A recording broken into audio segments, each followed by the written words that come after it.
Welcome back. Continuing the news, supermarkets and hotels are again buying romaine lettuce from local growers. This after the Rural Agricultural Development Authority, RADA, said the lettuce was safe. But for farmers, the damage is already done, and now they face rebuilding a market. TVJ's Kalisha Williams has been speaking with the farmers. In the lush hills of Manchester, bordering Huntley and Mount Prospect, these farms are among the largest producers of romaine lettuce in the island, grown in greenhouses and sold to supermarkets and hotel chains. Right now, lettuce production is probably about 50% of my farm. But since the government banned romaine lettuce from the United States because of an E. coli outbreak in November, farmers are finding it hard to sell the produce. Since that period, I've lost approximately 4,000 pounds of romaine lettuce. As you can see, that has gone to the dump. And how much would that normally cost? That's an estimate. That's roughly $1 million. These crops should have been harvested last week, but because local hoteliers and the supermarkets stopped taking the produce, it had to remain here. And now imagine this, over 1,000 pounds of lettuce will have to be disposed of.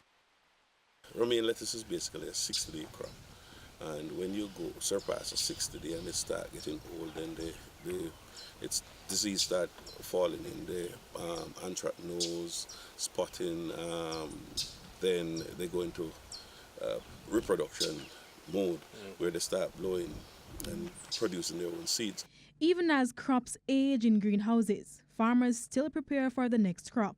In order to have this level of consistency that we're looking for, we still have to have faith and hope and continue planting because we have the seedlings that are already there. The Rural Agricultural Development Agency, RADA, on Thursday advising the public that there is no report of E. coli locally is giving the farmers that hope.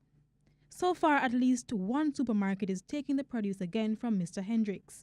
But as for Mr. Murray, there is no one taking the lettuce. Formerly, I had basically a verbal contract, you may say, to take all my lettuce. In fact, in this period, based on that arrangement, I have actually ramped up production as well to meet this winter season. Recurring bacterial contaminations such as E. coli have been affecting food across Europe and the United States for many years. It is one of the reasons the farmers want the government to encourage more businesses to buy the produce from local farmers. What needs to be done by the relevant authorities is that, we should have a one-on-one sit down with the farmers and the consumers, namely the hotels, the supermarkets, because we can produce all the romaine in this country that we want.